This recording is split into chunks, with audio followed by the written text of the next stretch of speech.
I'll be the one performing this surgery. Step aside." As I spoke, everyone's gaze turned toward me. I had prepared myself thoroughly, ready to operate at any moment. Predictably, though, Sean sprang up in protest. This isn't the kind of surgery someone like you can handle. And how can you even say something like that after seeing this situation? What kind of nerve do you have? You've been stuck in a cozy small-town clinic. This isn't your show. "Sean, you're a brilliant doctor who can truly connect with patients, but you're wasting yourself in this bitterness. What is it you should really be doing?" The atmosphere in the operating room shifted the moment I asked that. "My name is John Carter. I'm 42 years old and divorced, currently living alone. The reason for our divorce wasn't due to arguments or infidelity. It was simply a difference in how we valued married life. It makes sense, really. My ex-wife worked in the corporate world, while I was a doctor dedicated to hospital work. We have a daughter and a son, but my ex-wife, exhausted from handling everything on her own, asked for a divorce. Still, I believe it was an amicable separation. After we started living apart, we both found a bit more peace of mind. Coming home and seeing my ex-wife's face used to fill me with guilt, and she never spoke up, even though she must have wanted to. Rather than spending our days trapped in suffocating misunderstandings, I wondered if it was better to create some distance and have a relationship where we could communicate openly. That's what I came to believe. Maybe there was a way we could have stayed together. In fact, my friends often said they couldn't understand how we managed an amicable divorce, but I can proudly say that the choice my ex-wife, our children, and I made was the best for all of us. During that time, I spent a while helping out at a local clinic, but eventually, I found myself returning to the place tied to my past.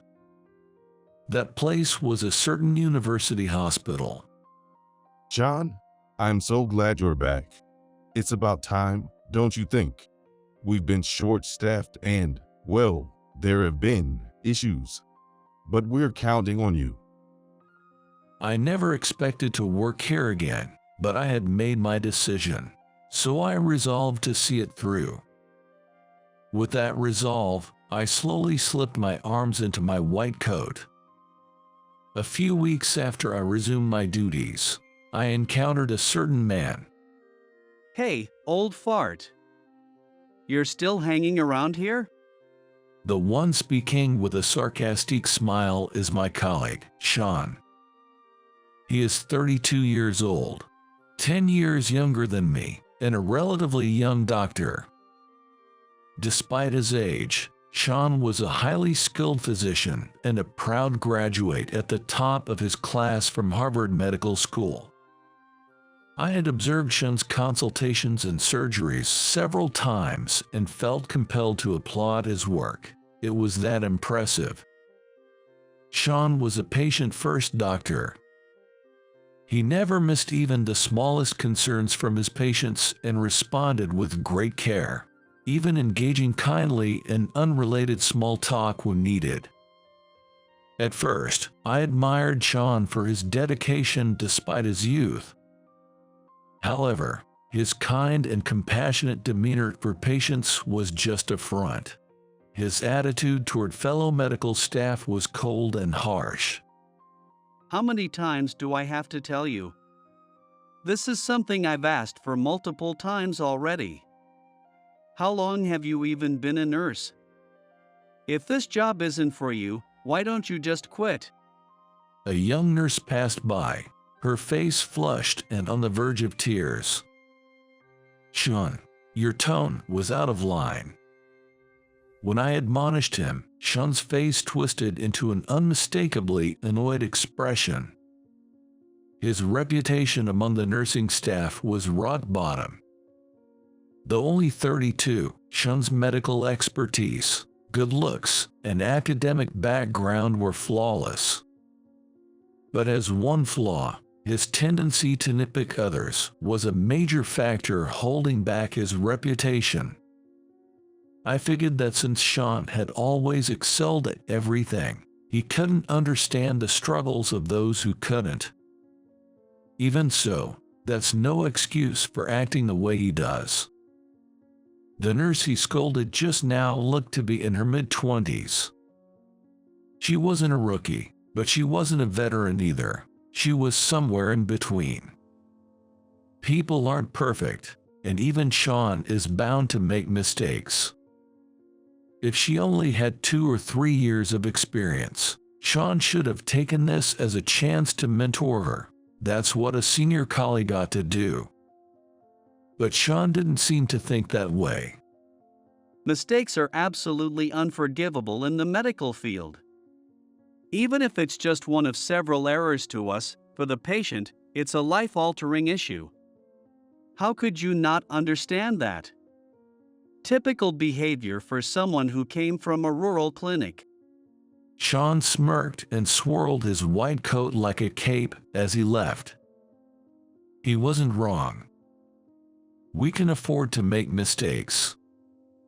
But isn't it the role of the teacher to step in and prevent major mistakes before they happen, and properly guide the person who almost made one? I couldn't completely deny what Sean was saying, but I still disapproved of his attitude. Little did I know that Sean's attitude would later lead to a critical situation. One day, Sean walked up to me and said something out of the blue. Hey, why don't you watch and learn during my surgery, old fart? I couldn't tell what his real intent was. The only thing that was obvious was that he looked down on me. I've observed Sean's surgeries several times. His every move was efficient, with not a single wasted motion, and his techniques minimized the strain on the patient's body. For someone as young as he was, his skill was astonishing. It could only be described as natural talent. As I intently observed the surgery, Sean gave a satisfied smile and said, Pretty amazing, huh? Surgeries like these don't happen in small-town clinics. Unlike you, I've been observing procedures like this since med school. Sure, some of it is because of the different environments, but this is an insurmountable gap. That's why you should learn from my surgeries. That's probably the only thing you can do, old fart. With that, Sean walked off. On his way out, he dumped some miscellaneous tasks on me. Since coming to this university hospital, I hadn't done anything that felt like real doctor's work. On paper, we were equals, but to Sean, I was just a small-town nobody who showed up out of nowhere.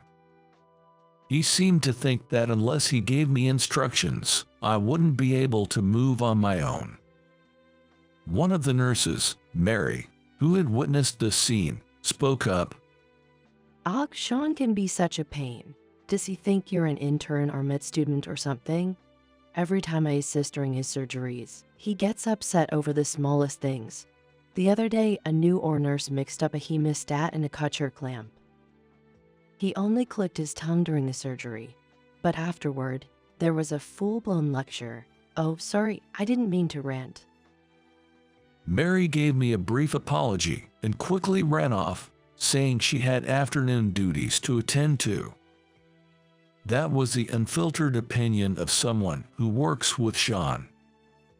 For young nurses who aren't yet used to surgeries, just stepping into the operating room can be nerve-wracking. Even if they make a mistake like confusing a couple of clamps, explaining things calmly should be enough. There's no need to make it obvious with a sharp sigh and then berate them excessively afterward. Because of this, the nurses always complained when they had to assist during Sean's surgeries.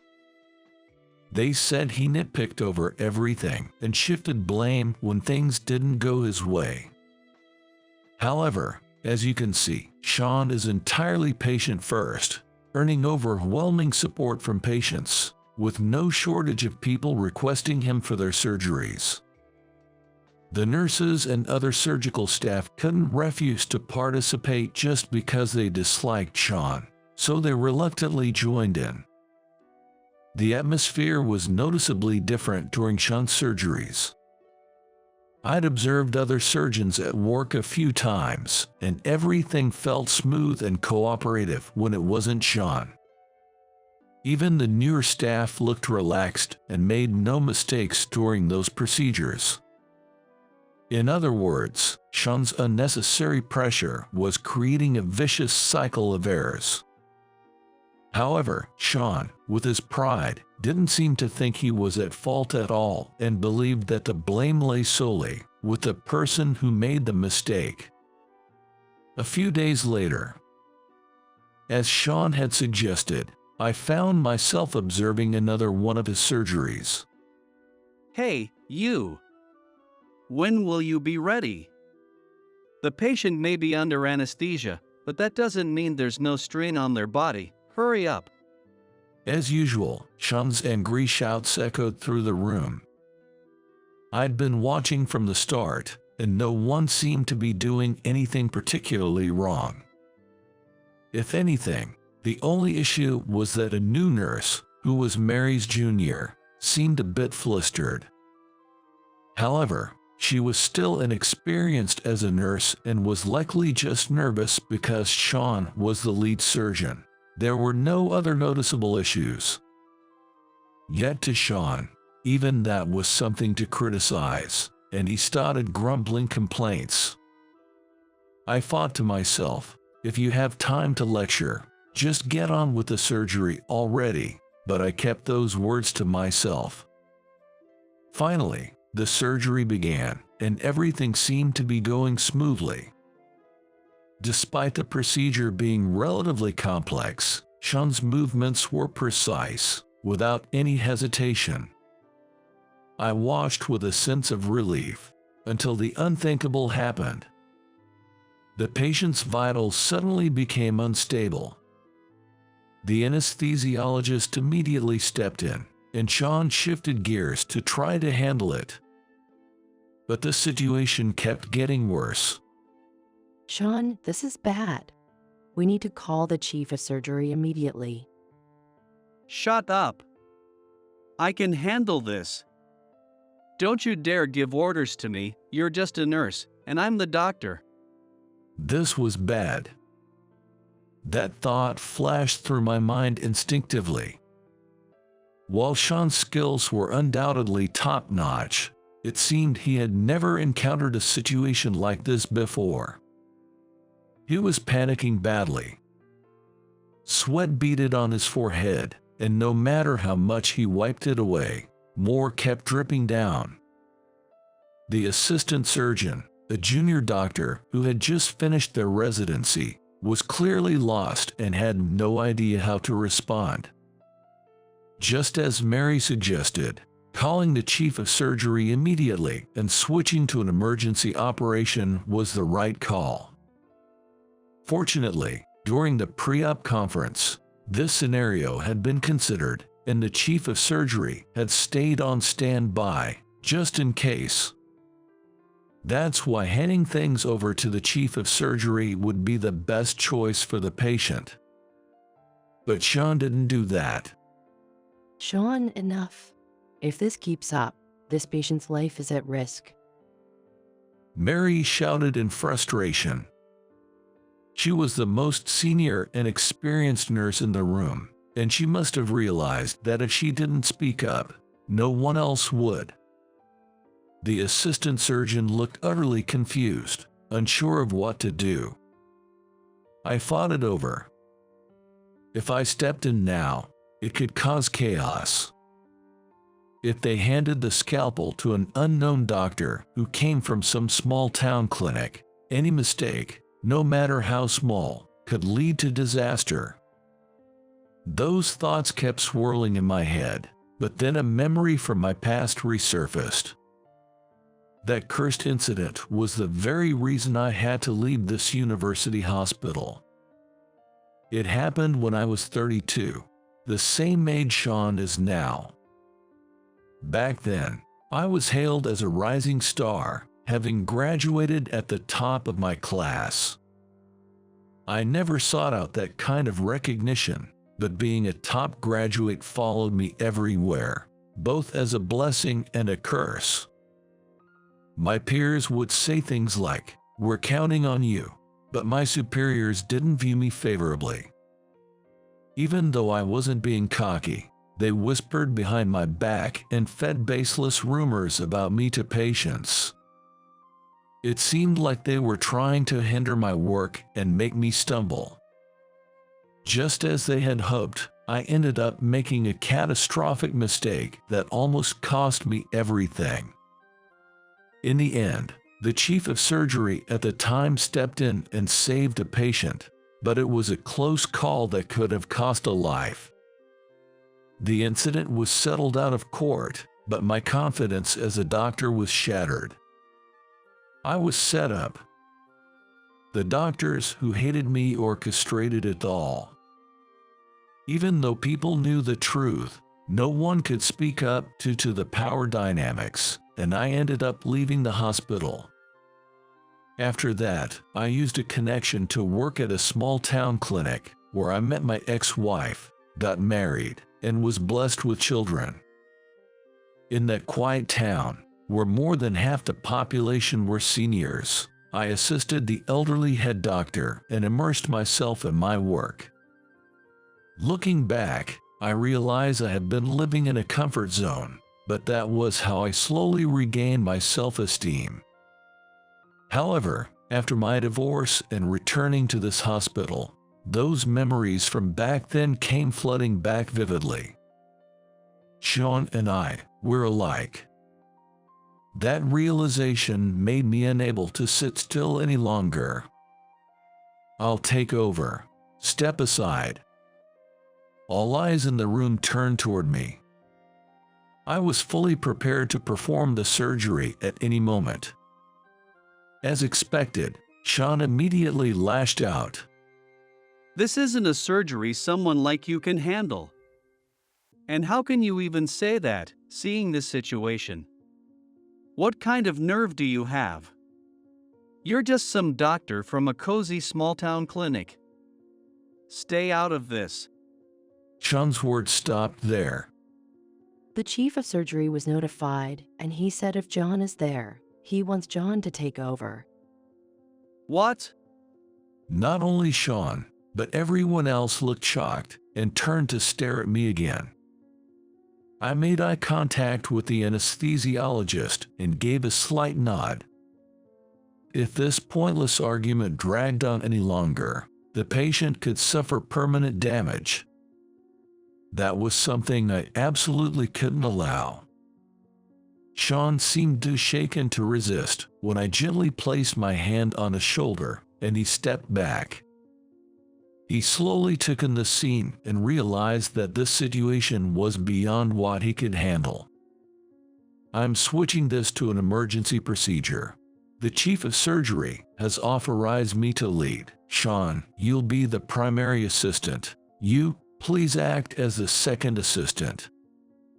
When I said that, the younger doctor nodded and urged Sean to take his place. But Sean didn't move. He looked like he couldn't accept being replaced as the lead surgeon. But it wasn't even my mistake. Why? I couldn't hold it in anymore. Enough. Why did you become a doctor in the first place? Are you going to let your pride take precedence over the patient's life? If that's the case, you'd be better off quitting altogether. Sean's eyes widened. He'd probably never been spoken to like that before. And of course, Sean was an elite, acknowledged by everyone. But being an elite doesn't make someone perfect. That's precisely why advice from others is necessary, but no one dared to offer advice to someone like Sean, a top graduate from Harvard. Being at the top can be isolating. You have to keep climbing your way up, constantly battling the fear of being overtaken. Seeking guidance from someone else feels shameful, as if admitting defeat.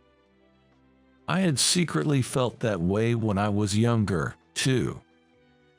I never showed it, but I clung to the pride of being a top graduate. Sean, you're a remarkable doctor who truly connects with your patients, but you're not the type to waste away in a place like this. So, what is it you're supposed to be doing right now? The atmosphere in the operating room shifted. To be precise, Sean's expression changed. Understood. Please lead the way. Sean stood before me and looked straight at me with clear, determined eyes. In the end, we overcame the crisis, and I was relieved to hear that the patient's condition remained stable. The surgery was supposed to take only a few hours, but the worst-case scenario discussed during the conference occurred, and it ended up taking over 10 hours. But we saved the patient, and that was enough for me. Later that evening, as I walked down the dim hospital hallway during my night shift, I saw Sean sitting on a bench, deep in thought. Stacks of documents were piled up next to him, along with medical textbooks. As I wondered what he was doing, Sean suddenly looked up, and our eyes met. I scratched my head as I walked over to him. "What are you doing here? Wait, is that?" The papers Sean was reading were detailed notes on the procedure I had performed during that emergency surgery. That surgery, anyone could tell it was high level. There's no way an average doctor could pull it off. I wanted to believe I could handle it, but my body refused. Even so, I felt I had to do something, and I couldn't step back. After a brief silence, Sean took a deep breath and spoke again. I thought a lot about what you said, about what I should be doing. What I needed to do was support you as the lead surgeon trusted by the chief. And most importantly, save the patient's life. I couldn't pull off a procedure that complex. But you were full of confidence.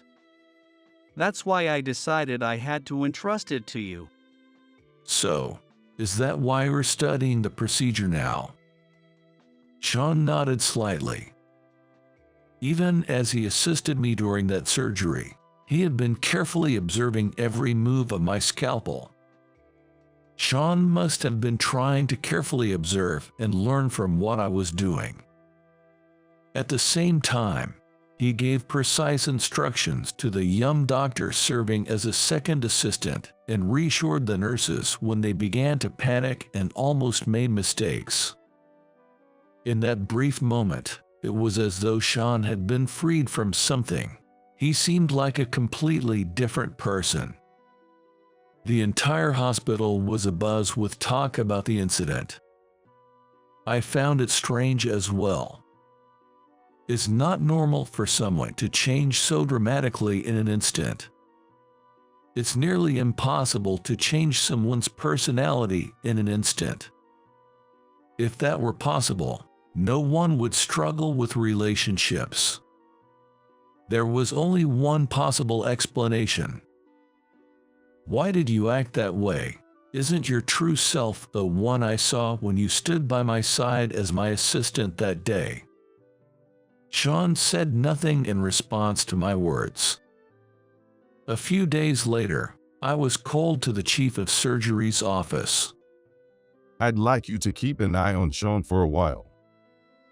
"Wait, me, why all of a sudden?" According to the chief of surgery, Sean had been looking noticeably worn out lately.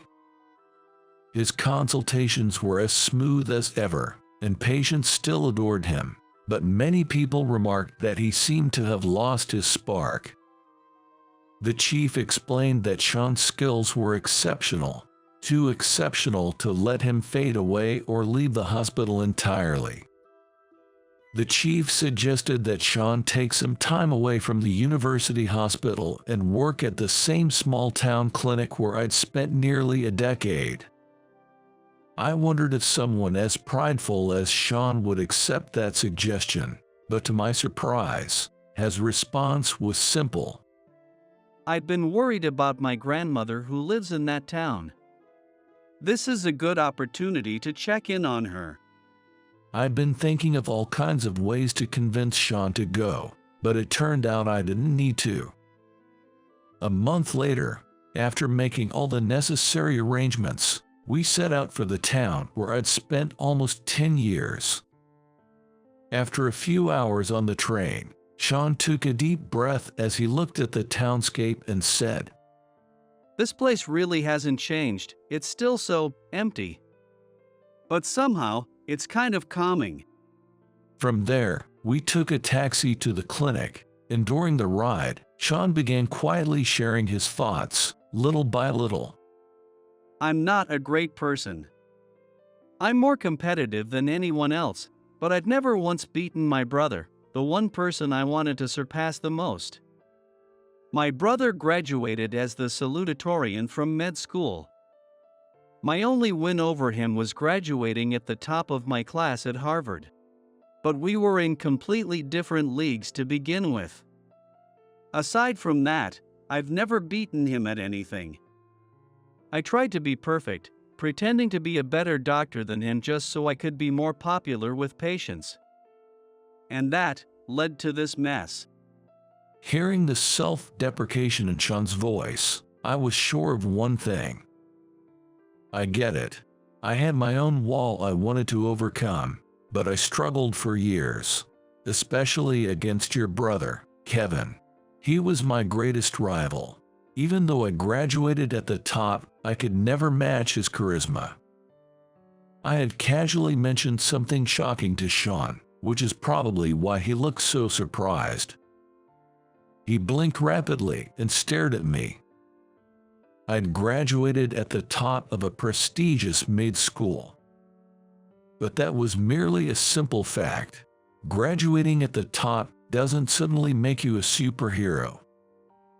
Yet even as I acted humble outwardly, part of me clung to the belief that I was exceptional. That's probably why I couldn't surpass Kevin. He never cared about rankings or prestige. His dream was to take over his parents' private clinic, and despite having a natural talent for surgery, he chose pediatrics. By now, Kevin must be a respected pediatrician, loved by the people in his hometown. At that point, I knew I could never beat him. A long silence filled the cab after I said that. When we finally arrived at our destination, Ryan, the clinic's director, greeted us with a warm smile. Hey there. Thanks for coming all this way. You must be Sean. Nice to meet you. I'm Ryan, the director here. And John, it's been a while. I'm grateful you'll be helping us out again. It was a Sunday, so the clinic was closed. Ryan had suggested that Sean should get a feel for the place before jumping into work, which is why we came today. As soon as Sean stepped inside, he froze in surprise and couldn't help but mutter, "Huh?" There were patients inside, despite it being a Sunday. What's going on here? I thought the clinic was closed on Sundays and Thursdays. Sean looked confused, so I explained. That's exactly why it's open as a community space today. This town is small and doesn't have many medical facilities. The nearest general hospital is in the next town over, and not every specialty is available here. So, Ryan set this place up as a meeting spot on off days so patients can gather and share their concerns with one another. Sean glanced around, looking convinced. About 80% of the visitors were elderly, but there were also some children and younger people mixed in. This space was not only a place for mutual support among people dealing with the same illnesses, it also served another purpose. It's said that conversations between seniors and children can help prevent dementia. And for kids, interacting with older folks has positive effects on their behavior and character. It's kind of a way to foster community spirit, turning this town into a place where everyone feels united. This town is inconvenient without a car. There was only one grocery store, and aside from this clinic, there was just one general practice, one dental clinic, and a gynecology clinic that didn't handle deliveries. With no pediatrician or obstetrician and the need to travel to the next town for surgical injuries, it's clear that this town isn't suitable for raising children. Even minor trips outside town were a burden for the elderly, which led Ryan to come up with an idea. If it's something I can diagnose and treat, I'll handle it here. If necessary, I'll write a referral. Thankfully, the community trusts me enough to let me do that. Though, of course, there are limits. Ryan gave a small, bittersweet smile, and seeing that made me want to help even more. I could perform surgeries, but without the proper facilities, it was meaningless. This was in a remote island where supplies ran out, and if something happened, an ambulance or medevac could rush the patient to a larger hospital. But sometimes, even that wasn't fast enough. It was during one of those moments that my ex-wife provided the solution. Her parents had lived in this town and ran a clinic, one as a general surgeon and the other as an internist. However, both of them retired due to aging, leaving the clinic behind. Since my ex-wife wasn't a doctor and worked in the corporate world, she couldn't run it even if she inherited it. That's when I made a suggestion. I'll cover the renovation costs. Just let me use the clinic as a surgical facility. Thanks to that, we were able to perform simple surgeries in town, and the residents were overjoyed. But I was still just a doctor helping out at Ryan's clinic. In a place with so few doctors, major surgeries were still out of reach, and we often had no choice but to transfer patients to a general hospital. After hearing the full story, Sean asked me a question. Why did someone like you, who graduated at the top of a prestigious university, end up here? With your skills, you could handle everything alone. So why were you just assisting at Ryan's clinic? It was a fair question. Everyone must have wondered the same thing. After I explained the circumstances behind leaving the university hospital, Sean's face darkened. Well, in a way, it gave me time to cool my head, and honestly, I don't regret it. The reason I worked at Ryan's clinic was because this man is the town's beacon of hope. If it weren't for Ryan, the town's health care wouldn't have come this far. Most of the residents wanted Ryan's clinic to continue, so I stayed to support that. Why did you choose this town? What's your connection with Ryan? Oh, it's simple. We had a mentor-student relationship back when I was at the university hospital. Wait, Sean murmured. Just as Ryan had said, he was still at the university hospital when I joined as a resident. He was a highly skilled surgeon admired by everyone, known as a master with no equal.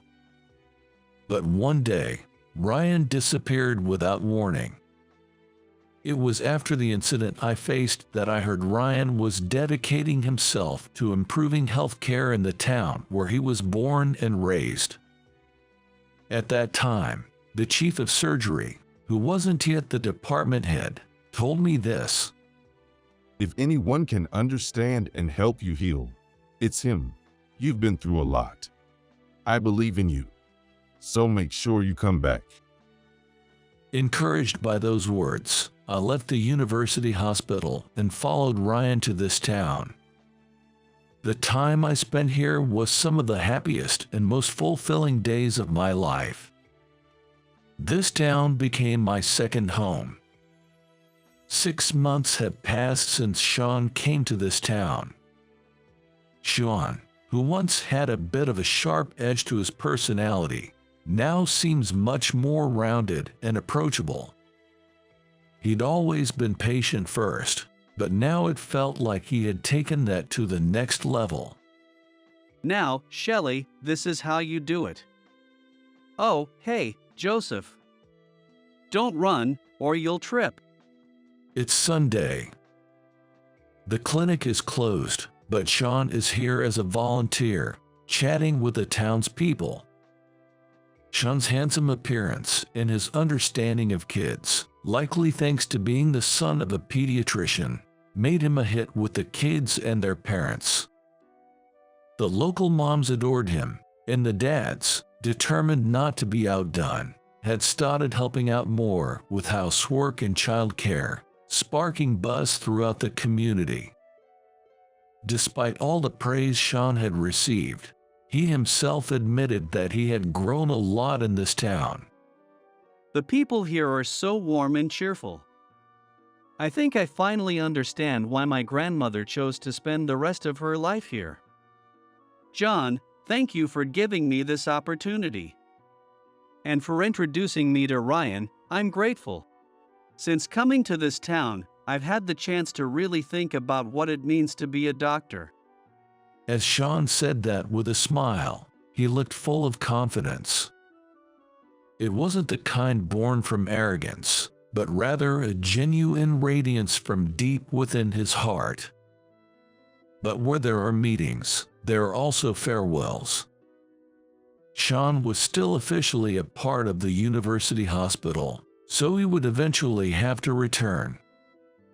The chief of surgery had always expected him to come back.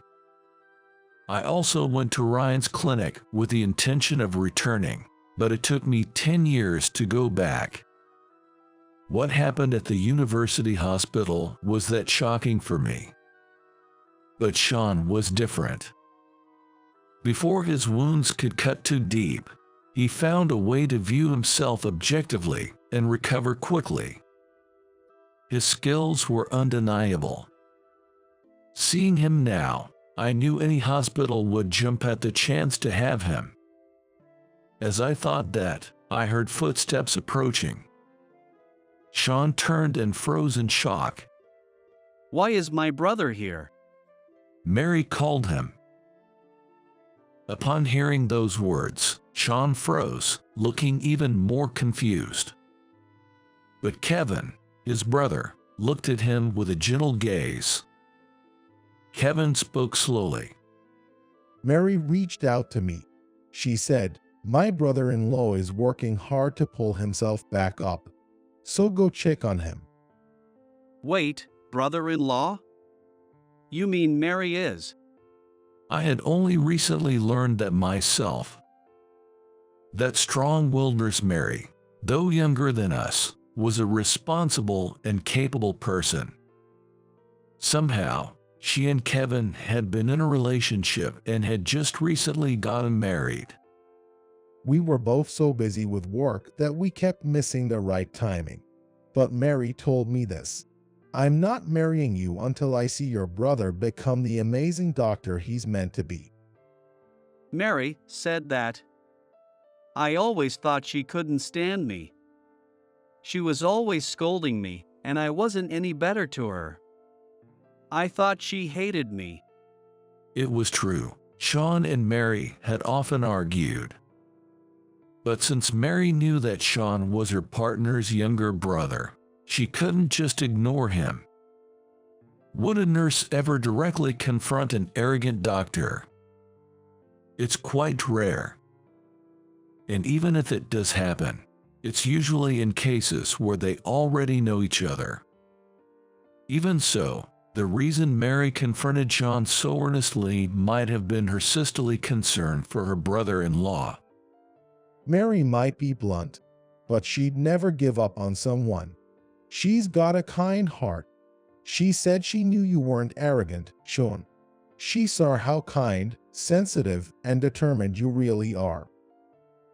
Sean couldn't hold back his tears after hearing those words. Are you okay? A small child approached Sean, gently patting his head and speaking softly. Kevin smiled at the sight. You'll be fine now. Follow the path you believe in. You always felt inferior to me, but I felt the same way about you. You have strengths that I don't. There's no point in brothers fighting each other, right? We're two halves of a whole. Let's stick together from now on. Kevin's broad grin was infectious, and Sean smiled just as brightly in return. As Kevin was about to leave, he turned to me and said, You've always been my goal, you know. Don't you dare fall from grace or give up. I leaned forward and replied without hesitation, Of course not. You're my lifelong rival. Later, Mary left the university hospital to become a nurse at Kevin's pediatric clinic, and Sean's journey to becoming a chief surgeon candidate is a story for another time. I'll continue doing what I can. It doesn't matter whether it's at a big hospital or a small town clinic. I'll go wherever people need me. That's what it means to be a doctor.